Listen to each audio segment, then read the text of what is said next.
All right. Okay, we're live. We are back. And I know y'all missed us because we ain't been here for a while. Been a couple weeks. And we're missing one of our lifetime partners. Kahmeela, she couldn't join us tonight. But everybody else is here. And we have Brian from the Wellness Consortium joining us. I knew I was going to mess that word up. You're fine. Joining us tonight to help us to talk about this topic of healthy relationships. So welcome to episode 6 of What's the Issue Sis? There we go. What y'all said. So what's the issue with relationships? What is the issue? So y'all want me to start? By all means. I got a lot to say about that. You'll see. I always got stuff. So what I did, of course, I'm perusing through the internet like I always do. Oh, let me start with the meme, because this is what I wanted y'all to really look at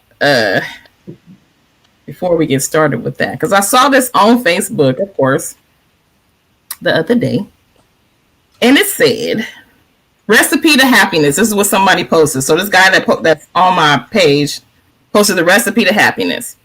So this one woman posted, roll his weed, suck his eggplant emoji, fuck him good with the fingers crossed, make him food, smile, and shut the fuck up sometimes. What was the caption, or like what was that posted for? Like what's the... It was just, that was the post. That was the entire post. And then the dude that posted it said, recipe to happiness. Yeah. So that's... Y'all know that trash stuff I was saying about men and hypermasculinity? Exhibit A. Yeah. That is men's idea of a healthy relationship. A woman who does all those things. Go ahead, Brian. Say, cut me some slack. It's not all of us, but you're right, there's a great deal of us. That's a lot of men that I know. That's what they think is the ideal relationship. Let's play a little bit of semantics. The meme says that it's a happy relationship, but happy and healthy are not necessarily synonymous. True. Very true. Very true. So the next one says, I don't want to have to explain to her how important she is in my life. I want her to feel it and know by my actions, effort, and consistency. So that was a picture of a couple holding each other, being in a loving, healthy relationship.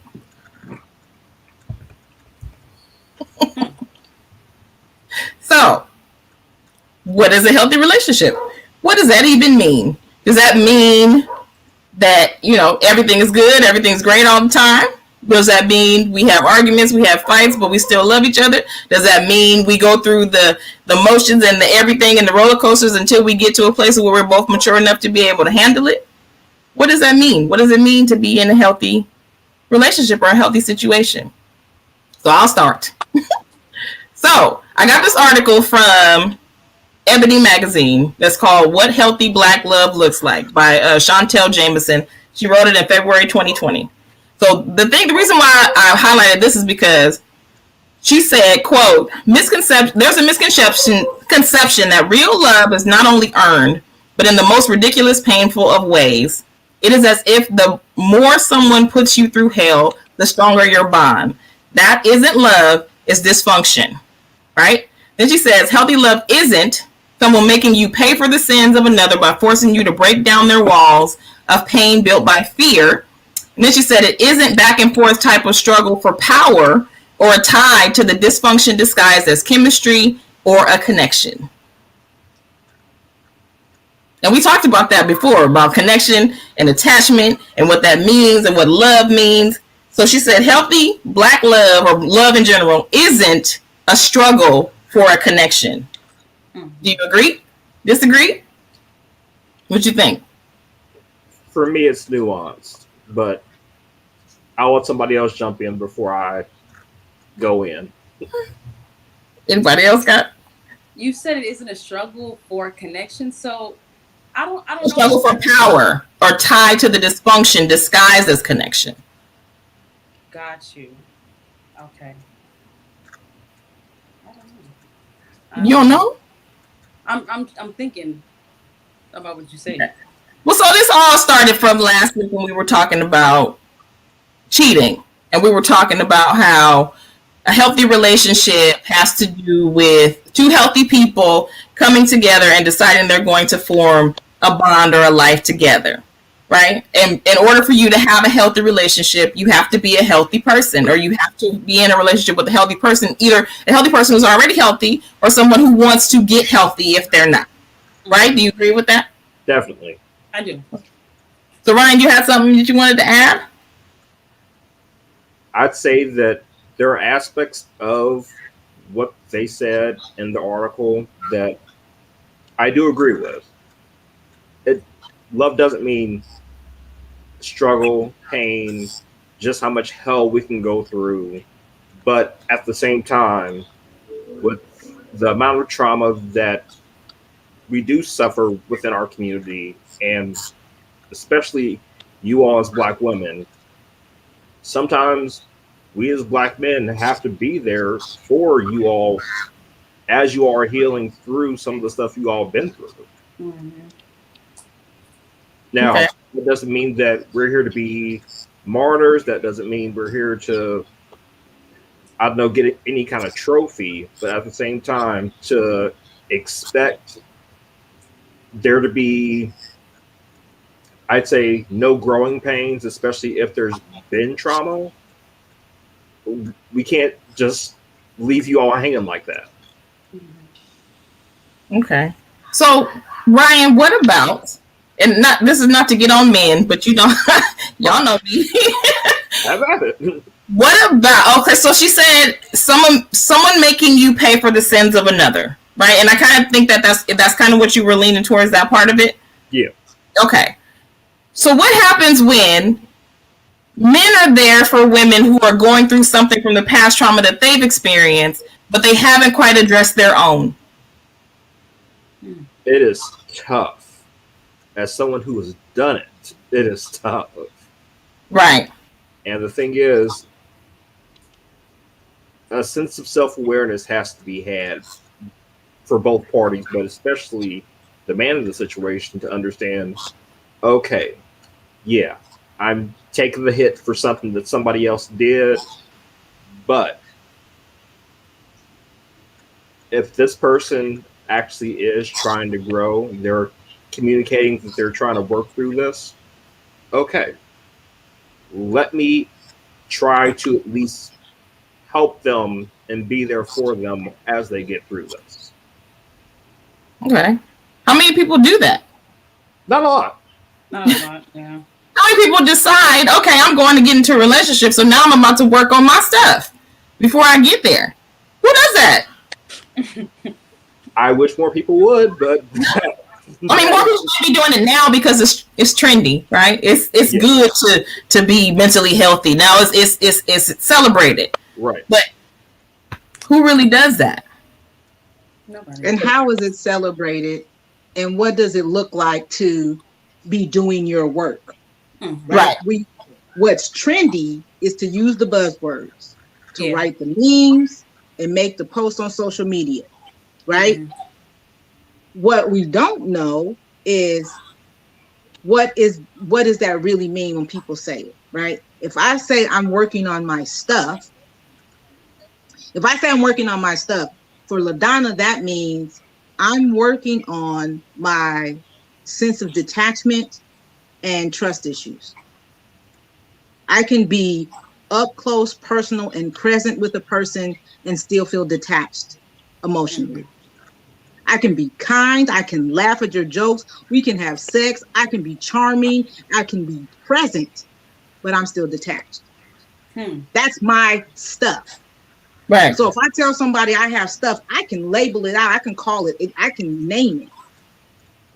If people don't have, like Ryan just said, if people don't have the awareness to name their stuff, how are they working on it? And like you said, what does that mean? Right? Because somebody could go to a seminar and say, I'm working on my stuff.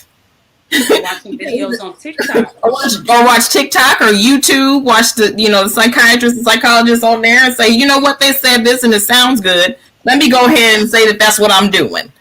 So what does that even mean? I feel like If it truly is resonating, then yeah, you are indeed working on yourself. But the results have to reflect the amount of work that you're putting in. There has to be some type of, you have to be able to show me, okay, yeah, I'm doing these things, and here's how my progress looks. If there, and that's the thing, progress looks different for everyone, but I need to be able to see, okay, you went to that seminar, you learned what, and you're going to do what as a result. Mm-hmm. Do you feel like it's possible to work on yourself while you're actively in the relationship, though? Because I know for me, I don't feel like I could. I feel like I would have to be alone to really work on myself and to put that focus on myself. I don't feel like I would want to go into a relationship like that, because then more problems are going to be created in the relationship. You know what I mean? So do you guys feel like it has to be a solo thing, or do you feel like that you can work on yourself while you're in a relationship? I think it's possible to work on yourself in a relationship unless one of your things is poor communication. Mm-hmm. If you can't talk, then you got to work on that solo, single. Mm-hmm. But if you kind of master the communication piece, and you can say to your partner, this happened to me at work, or I was watching this movie and it triggered a memory, and I'm dealing with that right now. Then you're healthy, or getting too healthy. Like Rabia said, you're getting too healthy in that relationship, and you can communicate where you are, like Ryan said, the progress. So if your communication skill is on point, I would say you can be in a relationship while you're working on other layers of stuff. If you're already in one, right? But not, I'm going to work on me and now I'm going to go get in one. That wouldn't necessarily be a good thing to do. Okay. Because, well, not just because of the fact that, like I said, in order for you to be in a relationship, you have to be a healthy relationship. You should be a healthy person, right? If you're already halfway, or you're not wholly where you are at least beginning to heal, you're still going to bring that stuff with you. Oh, definitely. So you're going to put it on now on the new person, and that all these other things are going to start to happen. And now it might even trigger you back into your trauma if you're dealing with somebody else's stuff while you're trying to deal with your own. That's definitely a factor. I wholeheartedly agree with that. Yeah. But I also would say that with all that, you're not going to ever get completely somebody who's like ready-made healthy from jump. Facts. No, that's true. That's true. Like, what does that even look like? So that's true. I expect someone to come in, have their issues, and the thing is, if they do have the tools to communicate, then I'm willing to grow with them as they grow themselves. Yeah.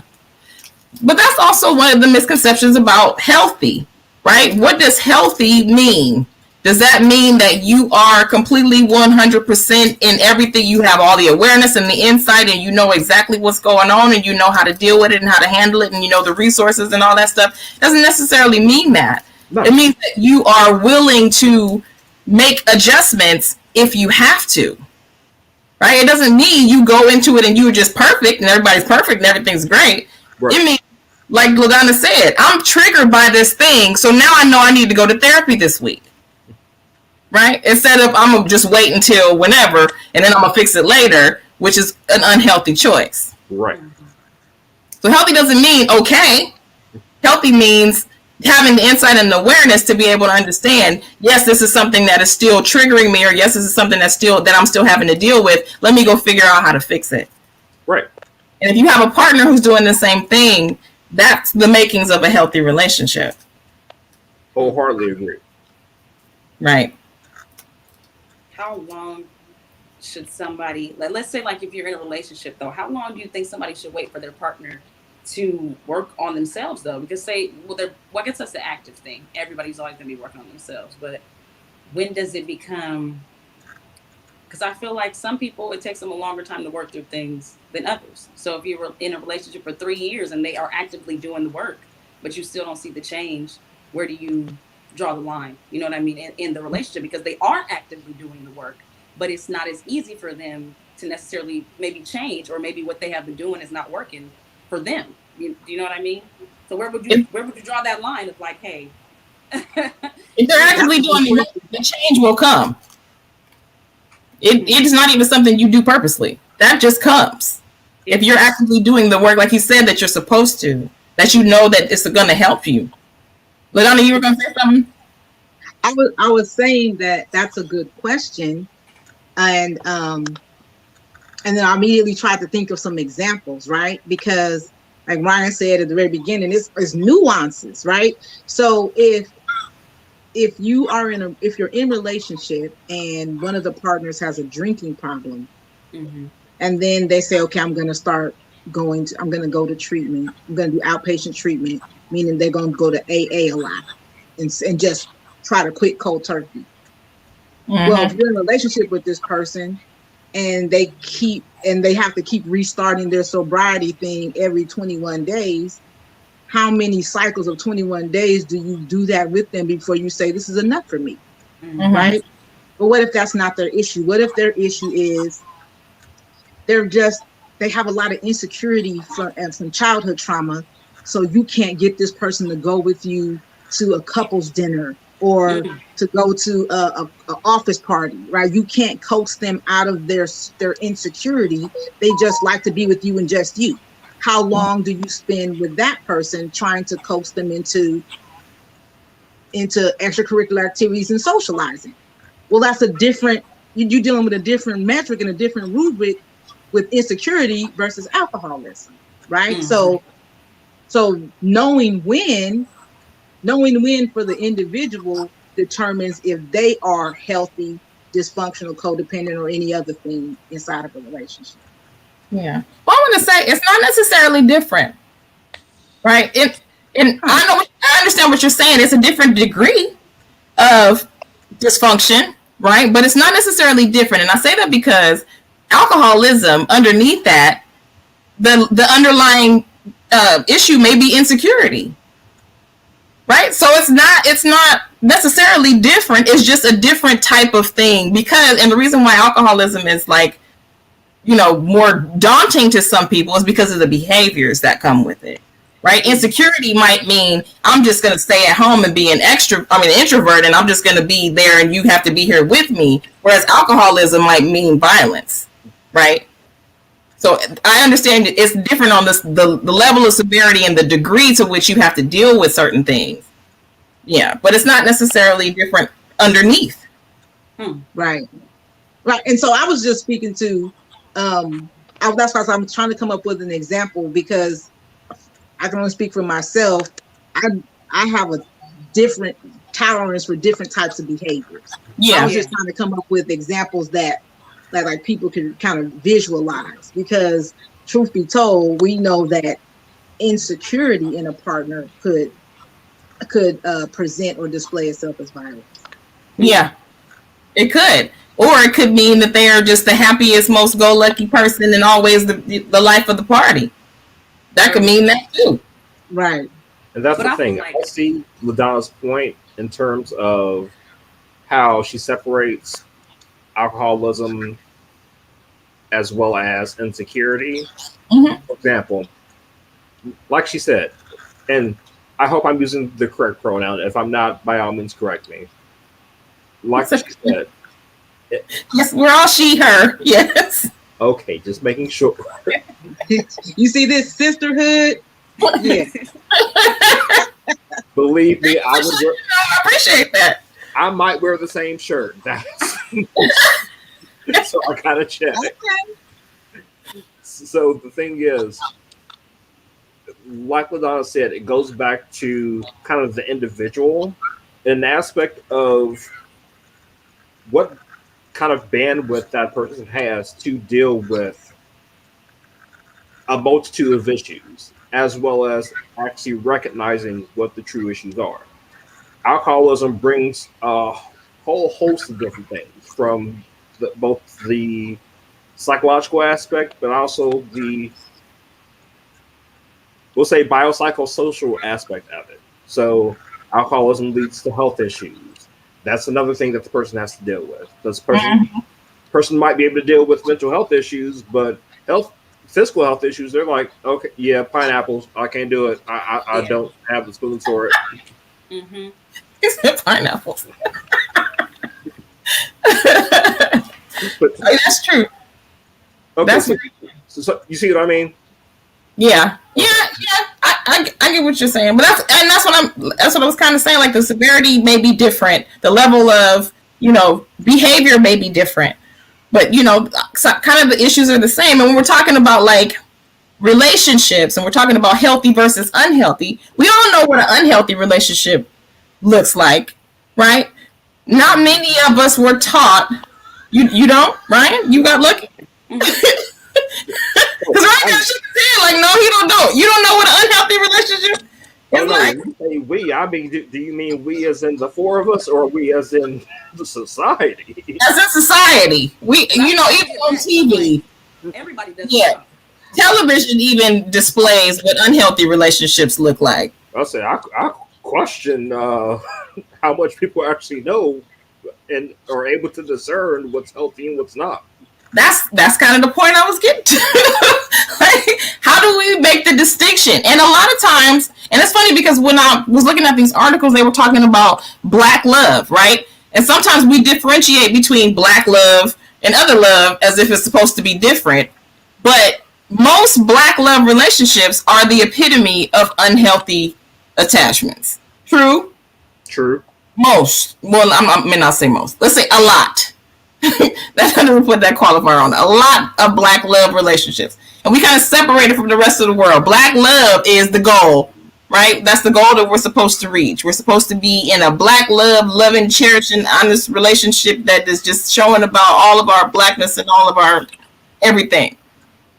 So how do we, like Ryan said, differentiate between healthy and unhealthy if most of the modeled relationships we've seen have been what would be clinically considered unhealthy? Like, how do we get to that place? I don't think we do. I think it's different with everybody. You know what I mean? I feel like if you are a person that's going for that, then that's what you do in your relationship. But I don't think we can, really, for every relationship. You know what I mean? I don't think there's one way to be healthy. I don't think there's one way for different relationships to be in a healthy relationship. So I don't know. I don't feel like there's a box for it. You think people are happy being unhealthy? I mean, some people are. And that's why I'm like, I was kind of thinking about that. Like, does a relationship have to be healthy in order for it to work?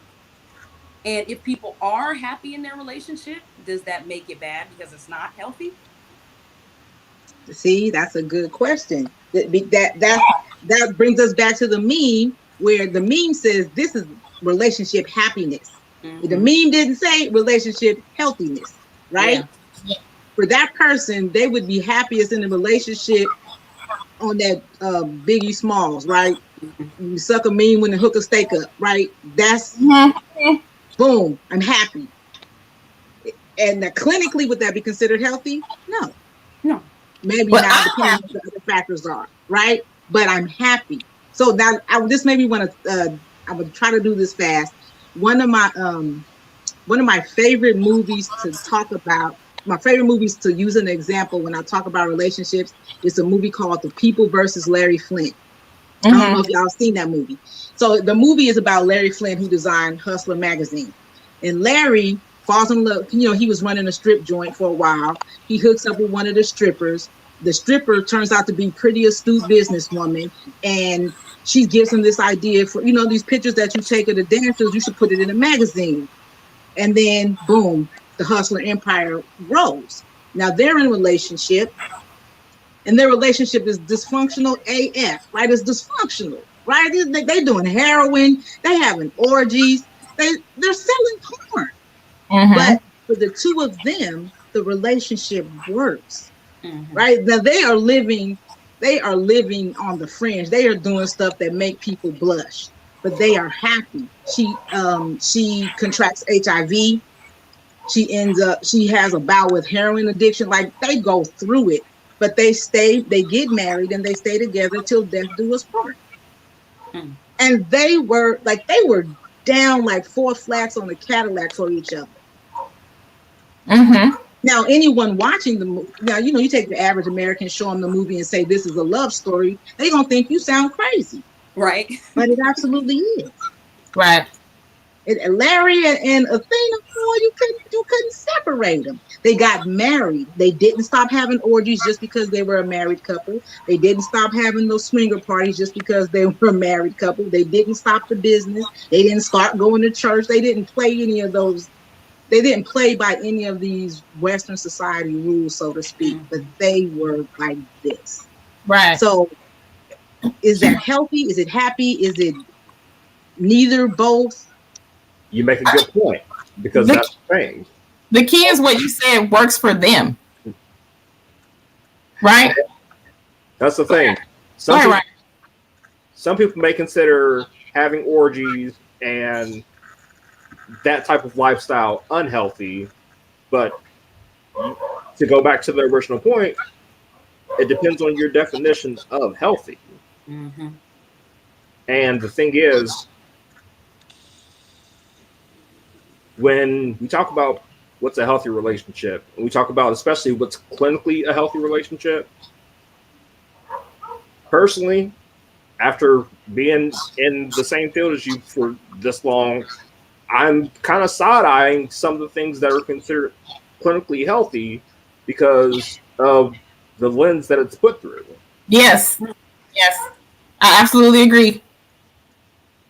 Because, and I talked about this quite a bit over on this show before about the idea or what the DSM says, right? The DSM says this is what we're supposed to be doing, but that doesn't necessarily mean that that's the way that things should be done, because the DSM is not necessarily for all of the people. Mm-hmm. Right? A lot of the research is done for people that don't look like us, right? So they don't really know what our worlds are like. And I think me and Yanaa had a conversation about this earlier today about how people don't necessarily always know what other people's lives are like if they don't live it. Right. Right? And you can't have research about people's lives if you've never asked them, what does that look like? Precisely. So, Athena and Larry could be the epitome of healthy relationship for them. But the other thing that you were talking about, LaDonna, is I'm happy, right? But are we happy? Healthy relationship is we are happy, right? Everybody is okay with everything that's happening within the relationship all of the time. And if somebody's unhappy, then that means the other person, well, they need to get together and figure out how everybody gets to be happy again. So now if we coin the definition, healthy relationship means we are happy. Mm-hmm. All the time. Not all the time, but Okay, I was going to say, not every single day. But for the relationship to work, we both have to be satisfied. I was about to say, what'd that be like? What would it be like to be happy all the time? Right. But and the thing is, like, when I talk to couples a lot, they always have this thing about, well, we argue all the time, right? Okay, happy does not mean necessarily that you're not going to have conflict.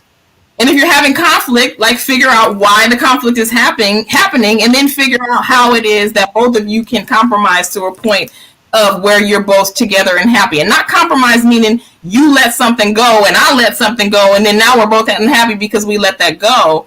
But compromise meaning at the end of the day, everybody gets what they need. Mm-hmm. And if two partners are not willing to do that, that's never going to be a healthy situation. Agreed. Wholeheartedly agreed. Yeah. But the thing is, how many couples have that level of awareness? I don't think very many. We've had this debate about, and I don't know, maybe Ryan, you can kind of chime in on this one because you are male, but we've had this debate about men and how, men's awareness of their emotions is a lot different than women's awareness of their emotions, because we're socialized to always constantly think about how we feel, right? Whereas men are socialized to think about what they do. What you do, how you perform, that's what makes you a man, as opposed to a woman, which is how you feel and how you treat people and how loving and nurturing you are, right? So how do you feel that you can have a healthy relationship if two people think differently about the world? Two people are raised and socialized to think differently about the world. How does a healthy relationship function in that aspect? That's a really good question. And I'm not going to lie. I'm not the best person to speak for men because I was kind of almost socialized as a woman. Okay. And to elaborate, and sorry if that's insensitive to anyone, but I grew up in a household of 9+ women. So being emotional, being affectionate, like that is my thing. That is how I communicate. That is how I think about the world and navigate the world. Right. Now, talking to other men who were socialized in the quote unquote traditional way, it's going to take, I hate to say a radical change, but it's going to take a substantial change on both parts in terms of men being willing to open up, but also having that safe space to open up, to understand, okay, basically my cred isn't going to take a hit if I express emotion. Right. If I tell my wife, oh, I suffer from A, B, C, and D, she's not going to take that and kick a man while he's down type. Does that make sense? Yeah. Absolutely. But that's something that's going to be something that has to be taught. And I'm hoping we can kind of instill that in the next generation to start building this long term, because our generations, I'm not sure if we have the time to correct it that quickly. I don't think so. It's going to have to start. I'm going to shout out, why wait? I'm going to shout that out. Why wait? Why? Don't throw us away, right? Don't throw away our generation. I'm 48 years old. God willing, I got another 40 to 50 years on this planet. I don't want to be thrown away and put in the reject pile when I could possibly gain some lessons, learn a new trick, and then have a successful relationship for the last 30 years of my life. Like, just because I'm in my 40s and have gone through bad relationships doesn't mean that it's impossible for me or my peers. So I'm just saying, because you said let's teach the next generation. No, what everybody got to learn all together at the same time, right? Because sorry, everybody's got to learn all together at the same time. Because if not, then we'll have some of what we deal with now, which is, you got grandmothers giving young women bad advice. Yes. You got grandfathers giving young men bad advice. Mm-hmm. So the present day adults need some retraining so that they can adequately and appropriately influence. I'm not even gonna say program anymore, but the present day adults need retraining so that they don't incorrectly program those that are under them. So we all got to learn all together at the same time that there are more ways, there are different ways, there are better ways to relate than what was being done in the past. Yep. Would you say your generation, because admittedly we are two different generations, I'll give you a heads up. Do you think that our generation, your generation, we have the capacity to actually change? I think so. As long as people are living, they can change. I think so. I think that the thing that happens, and we talked about this before, is the loudest voice gets heard the most, right? If we are the group of the four of us saying, hey, this is how things are done, and right now we got 4 people watching, right? If that's not the going message, if the message is unhealthy relationships are okay, everybody's going to continue to ascribe to that. Right. Unless it gets to a place of where there's more people saying, hey, there's another way to do this. There's another way to operate. There's another way for us as Black love to be. Until that gets to that place, I don't know. Not that I'm saying that it's not possible for it to change. I just don't think, like we talk about all the time, the information is not getting to the people that it needs to get to, from the people that it needs to come from. How do we do it? Just keep on keeping on. That's just keep on. Just keep doing it. That's it. Just don't give up. I feel like a lot of the way that we act in relationships comes from what we were taught in our relationships with our family members. And I wanted to touch on familial relationships because we talked a lot about romantic, but I definitely feel like that because, and just for me specifically, a lot of the times I feel like I communicate with my mom a lot. So like and my mom is my closest parent. So I feel like sometimes in my partner, I look for them to be like that and be communicative to me like that, even though, you know, my mom's a woman and I can't really expect a man to be like her. But I definitely feel like our relationships with family kind of set up a lot of how we learn how to be in relationships. So I think familiar relationships are definitely what we need to focus on making healthy first, you know, because it starts at home before you even go out and try to have a relationship with somebody else. Because a lot of the times we look for what we're lacking from home, what we were lacking and what we didn't get. So what does a healthy familial relationship look like to y'all? Like a mother-daughter, what does that look like? Father-son, mother-son. I think that's the thing. I'm gonna use some buzzwords. I'm gonna use two buzzwords: safety and security. Yep. I absolutely agree. Definitely. I absolutely agree. The only thing I was going to touch on is the thing is one of the big things that I teach in a lot of my classes, like I taught a class on narcissistic abuse, especially within familial relationships, as well as romantic relationships. And the thing is, one of the big things that I always preach is when we talk about familial relationships, what's your definition of family? Right. Your biological mom may have gestationally kept you in there, but maybe you had a lady next door who took care of you, who showed you the ropes of life and whatnot. That's your circle. So being able to recognize, okay, my blood family isn't necessarily the healthiest, but the family that I've created for myself is healthy. Right. Most of our family of origin, and I'm just speak for people that I know, because that's all I know, but family of origin is always a big problem for some people, right? Because it's either there's a well, I'm gonna speak for just for myself. There's a toxic energy that's in my family because of the dysfunction that is there that nobody in that part of the family ever wanted to address.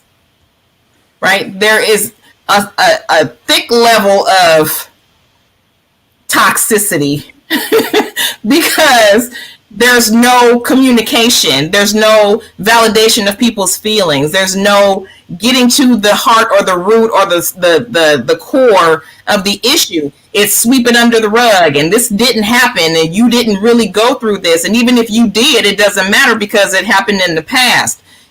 There's no healing within the family of origin, situation. And when we're talking about like clinical, like my daughter and I have a very close relationship bond, right? Sometimes too close. Sometimes too close. But clinically, we would be considered enmeshed and codependent, right? But for both of us, this is the safest, most secure relationship that we have. Based off of whose culture?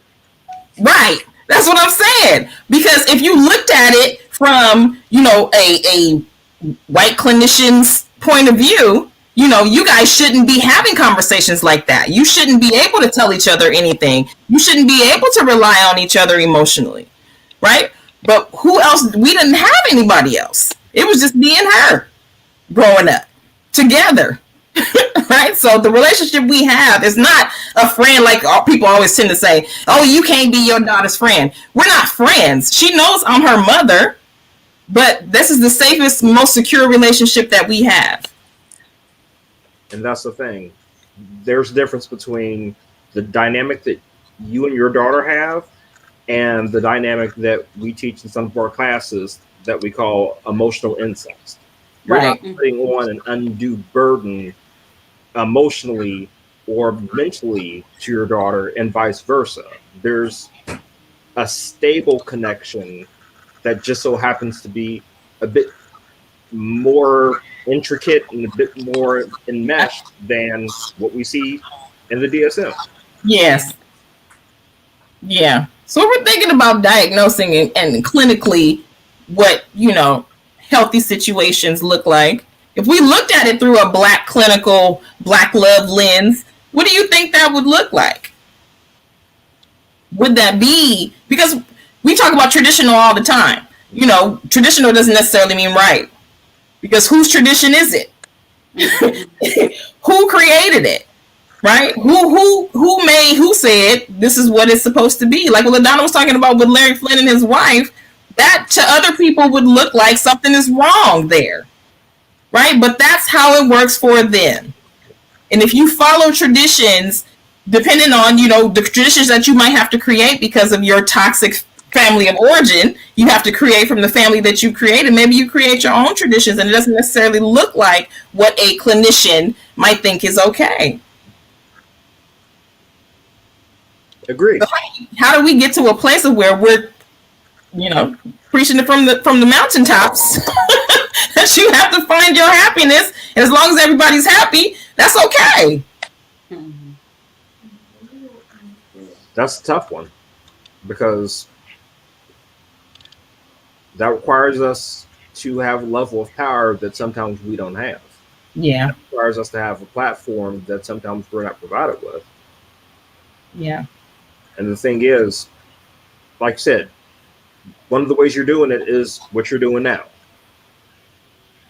Mm-hmm. The point that LaDonna made about not casting off her generation, great point, stellar point. But I wonder, based off of the way that we can learn, based off of how the younger generations learn compared to we all know how habits develop. So looking at my parents are in their late 40s. So I know they're rather stuck in their ways. Whereas I know with some of my students who are in high school, I can give them the tea and say, hey, in that relationship, don't do A, B, D, and C because that's just not going to work. And they'll be like, oh, okay, coach. Mm-hmm. So, sorry, rambling, but ultimately, it's going to be difficult, and I don't know how we're going to do that. Yeah. So also, when we're talking about happiness, right? What does it mean to be happy? Does happy mean we're content with the way things are?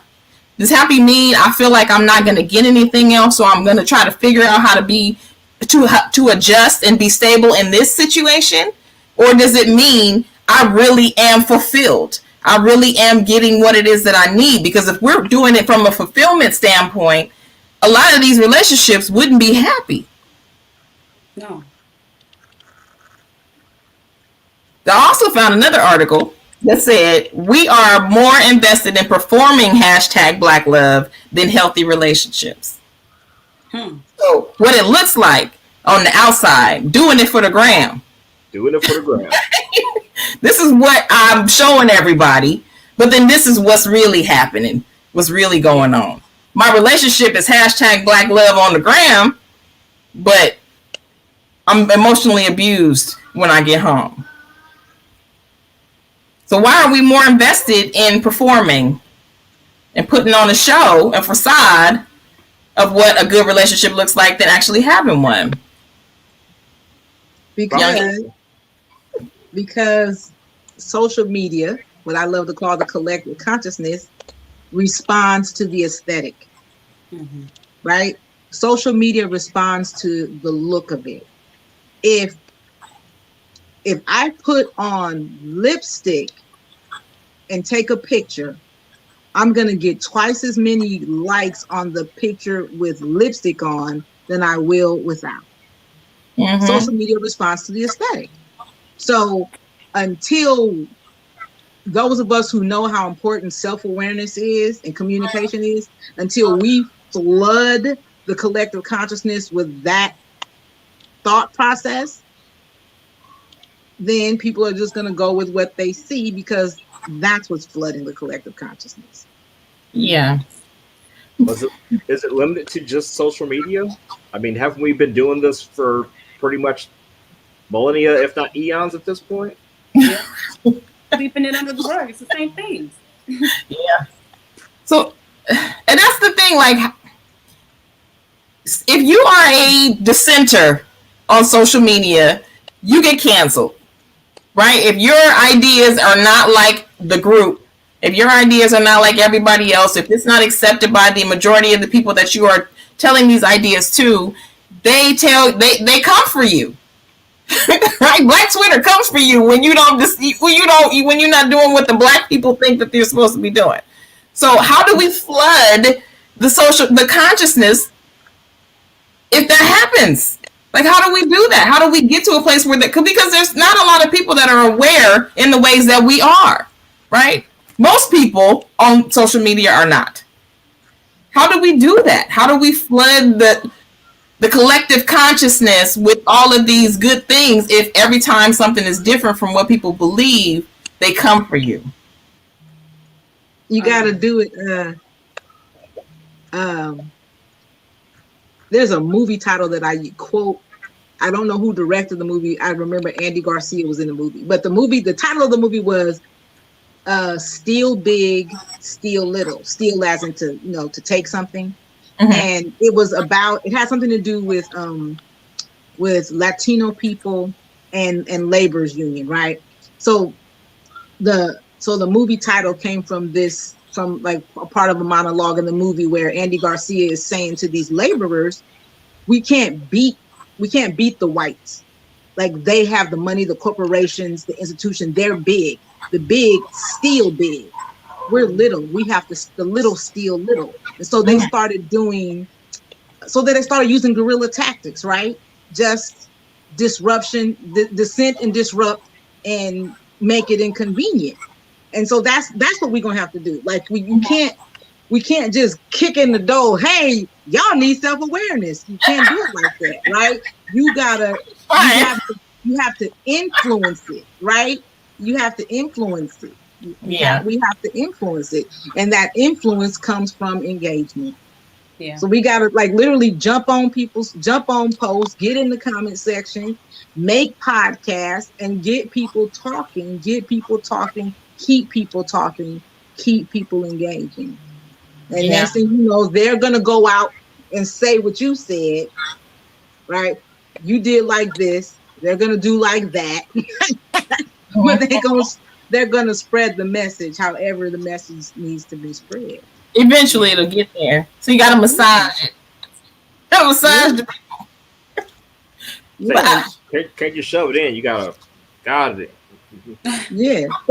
So you got Kevin Samuels out there doing this sensational stuff, right? And everybody wants to talk about the sensationalism. So you just slide on in there and be like, oh, y'all ever trip off of this? And next thing you know, you have audience, you have ears, right? And then people want to send you a friend request or follow you or check out your podcast because they like that thing you said on that one post. Yeah. And that happens, but just like you're talking about with Kevin Samuels, the steam for healthy topics doesn't last as long as the sensationalism. It doesn't last as long. Kevin Samuels is still out there corrupting people. He's still doing it. And we getting like 4 or 5 viewers a week, right? And it's like it doesn't hold the same, I don't know, excitement. It doesn't hold the same, like you said, aesthetic. It doesn't hold the same thing. Why is that though? Because we're not doing, because it's not a polygamy podcast. It's not sensational. Yeah. What'd you say, Ryan? Go ahead, Ryan, my bad. You know the song "In Paris" by Jay-Z and Kanye? There's that moment of, what does that mean? No one knows what it means, but it's provocative. It gets the people going. Healthy relationships don't do that yet. We got to find a way to do that. But one of the ways I think will be of really big benefits for us is networking among people that have like-minded ideas, sharing each other's stuff. Yeah. So if I share your stuff, you share my stuff. I share Yana's stuff, she shares my stuff. I share Donna's stuff, she shares my stuff. Eventually, especially because we're on different coasts, we're in different areas that we work in, eventually the message is going to spread because we're saying the same thing. Yeah. We talk about that a lot. We talk about that a lot, about sharing, collective ideas, and how if you share this with your group and then you share this with your group, it's going to eventually get to other people. But there's the haters. Oh, the haters. There's the haters. Because I about that though. But what just happened a couple of weeks ago? I was just attacked on my own post about a meme that I had posted. Because that's all I do is post memes. I don't post anything about anything else other than my kids. But I posted a meme and I got attacked by somebody I didn't even know, had no clue who they were. Not that she bothered me, but that happens more often than not, right? Especially when, for me specifically, when I'm saying things like for example, I went on this the therapist, what is it? The network, the Black Therapist Network group that we were in. I got out of that anyway, but I went in there and there was a post about Taraji, how Taraji is making moves in mental health now. And she's so great and wonderful, and how everything that she's doing with her foundation is so wonderful. And I said, I'm a little tired of celebrities like Charlemagne and Taraji making moves in mental health just because they're celebrities. They're not experts in the field, right? They're prophetizing off of this idea that mental health is mentally healthy, and they're not doing anything for the people that need it, right? I said there's grassroots organizations all day long that don't get the same type of notoriety because they're not a Taraji and they're not a Charlemagne. I got almost 200 comments about, you're just a hater, and that's why you need to stop being like that, and you don't understand Taraji. And I was like, what do you mean? She's been for mental health for the entirety of her life. How do you know that? And this one lady told me, she said, I trust her because I grew up on her and I'm a Black woman and she's for the people. Do you know her? Do you know what she's doing? Do you know her personally? Do you go to her house and have dinner with her? Why would you trust her and you have never met her? Meanwhile, there's therapists in the field who are doing it every day, scraping their knuckles and their toes, trying to figure out how to get this out to people, and a Taraji and a Charlemagne get the accolades. But that's what I'm saying. It's like, if you say something especially against celebrities, people do not like you. They do not like you. They don't patronize anything you have to do. They will cancel you in a second. I won't even test the gangster of the Beehive. I'm just saying. The Beehive, what's Nicki Minaj? The Barbies? Barbs? The smoke I don't want. The smoke I don't want. But that's what I'm saying. Like, this is large groups of people sometimes will come after you with death threats and all kinds of other different stuff because you said something derogatory against somebody that they idolize. It's not even necessarily derogatory. It's just different. It's different. It's just different from the collective. Different from the collective. So how do we get past that? Stop doing that. Stop calling it out so obviously. You gotta big still big, the little, yeah, big still big, little still little. You just oh, you guys like if you like this, you'll love that. Okay. Yeah. If you like Beyonce, boy, do I have something to show you. If Beyonce and Jay-Z are your relationship goals, you'll love this workshop. What is that? You catch more flies with honey or whatever the hell. I don't know the cliche, but just yeah, you can't walk up to fat people and say you're fat and you really need to lose 30 pounds. Nobody does that.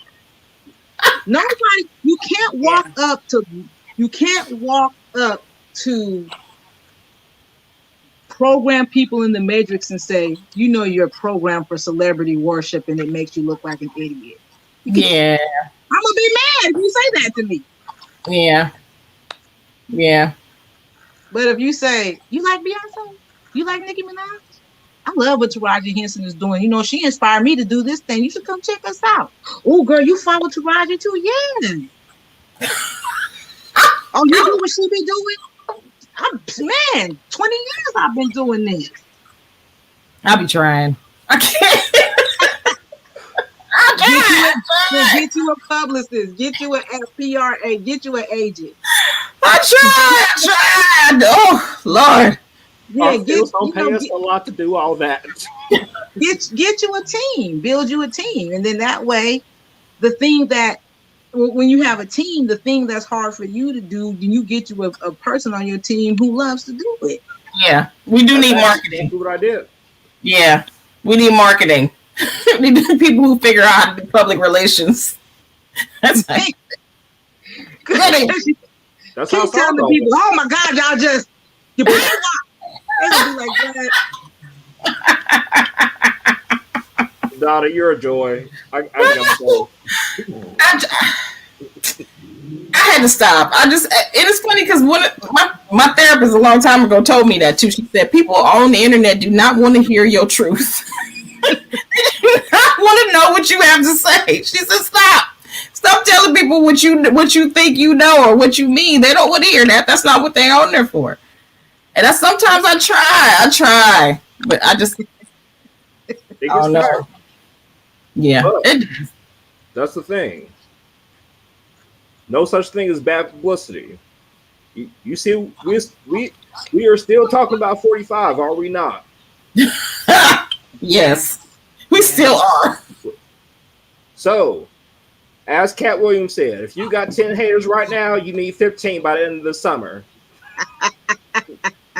That's very true, because at least they know your name, right? Exactly. They will remember the fact that you clapped back and you disagreed.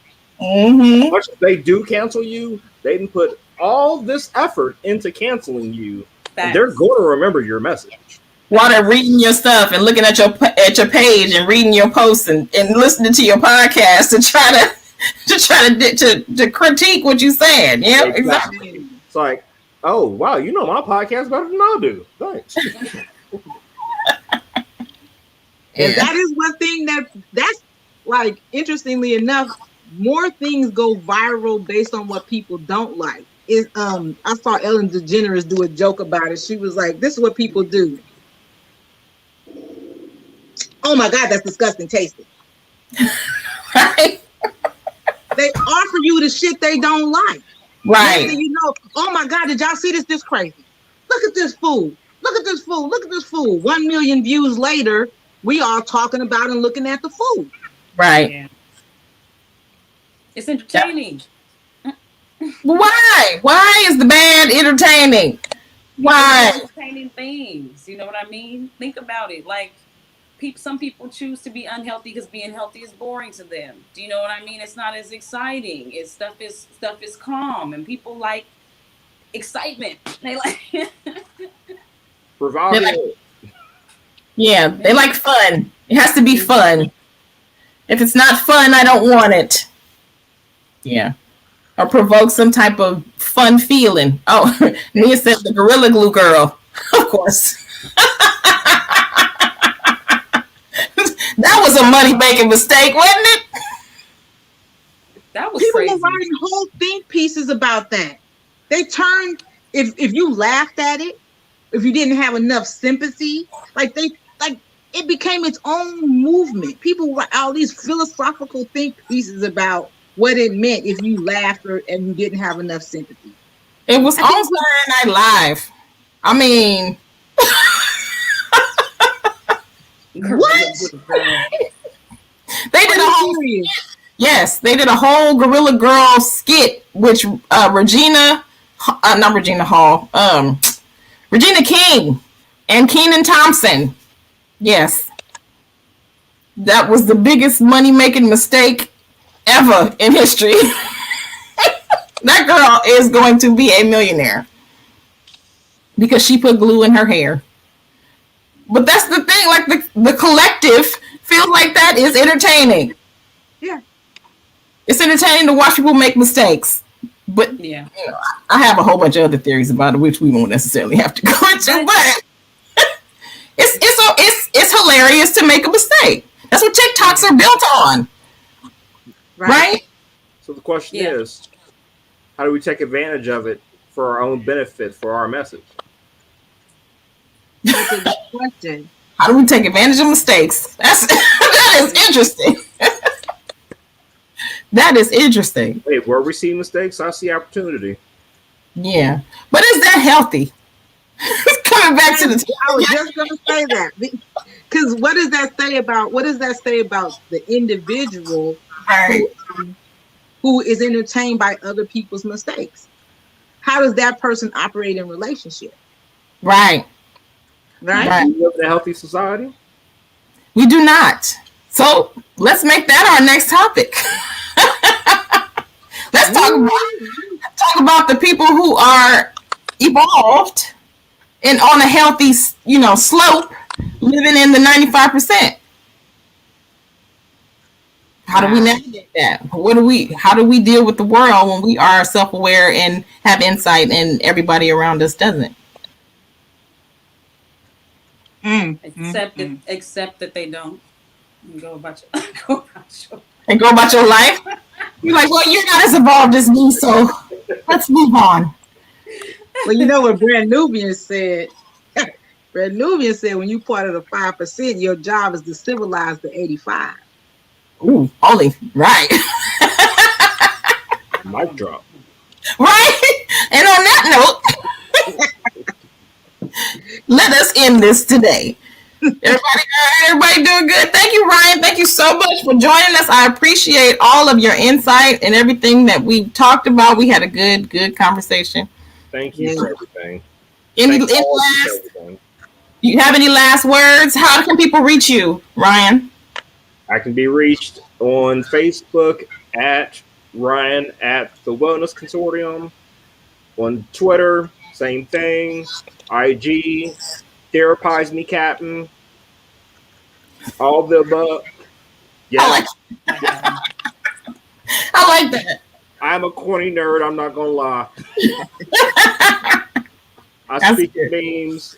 I'm your average millennial. I'm just out here trying to get the same information out here as you. So if anybody literally just toss my name out there, you'll find me somewhere doing something. All right. Thank you again. Thank you everybody again for a good show again this week. All right, we'll see y'all soon. See ya.